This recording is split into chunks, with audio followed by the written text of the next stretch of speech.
àṣẹ adùn ń bà ní Ọlátúnjí ṣe bọ́ ní lọ́jọ́ bí rẹ̀ happy birthday oh long life and prosperity ìgbọ́dún ọdún kan péré ni ó mọ̀ jẹ́ èmi ní ti péré ni o orí ìgbà tí àbí ọ sínú ayé tí bàbá rí ọ inú ẹbí dùn wọn láyọ̀ ọlọ́run bá mọ ológun ọmọ ọlọ́lá o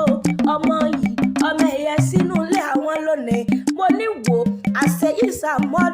àṣàmọ́dún sẹ́mẹ́ tẹ́bí gbogbo November 15 ọjọ́ bí rẹ̀